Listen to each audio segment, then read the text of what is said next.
tahun ke-1492, dunia berubah. Columbus berlayar ke barat. Namun di Roma seorang pria bernama Rodrigo Borgia naik takhta sebagai paus. Namanya menjadi simbol salah satu era paling gelap dalam sejarah kepausan. Ia dikenal sebagai Paus Alexander V.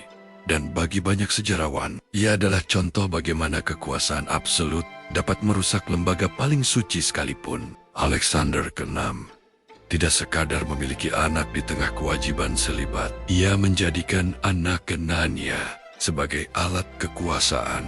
Cesare Borgia diangkat menjadi kardinal pada usia muda. Kemudian diberi kekuasaan militer. Lucrezia Borgia dinikahkan berulang kali demi aliansi politik. Kepausan berubah menjadi dinasti keluarga. Jabatan gereja dijual.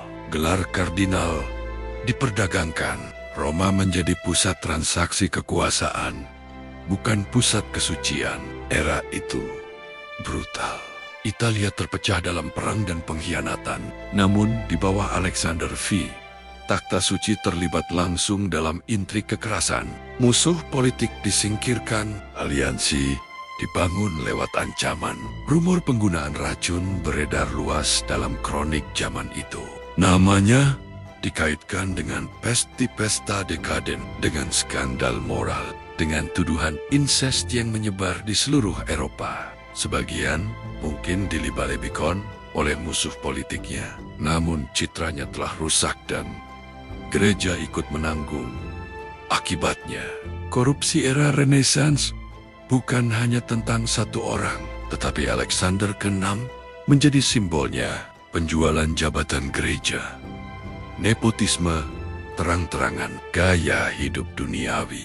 Beberapa dekade kemudian, seorang biarawan Jerman bernama Martin Luther mengguncang Eropa dengan reformasi ke-1517. Korupsi yang dibiarkan terlalu lama akhirnya memicu perpecahan terbesar dalam sejarah kekristenan Barat. Alexander ke-6 wafat pada tahun ke-1503.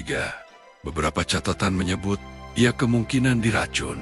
Ironis, di tengah budaya intrik yang ia bangun sendiri, putranya Cesare kehilangan kekuasaan tak lama setelah itu. Dinasti Borgia runtuh. Kisah Paus Alexander ke-6 bukan sekadar cerita skandal. Ia adalah pelajaran sejarah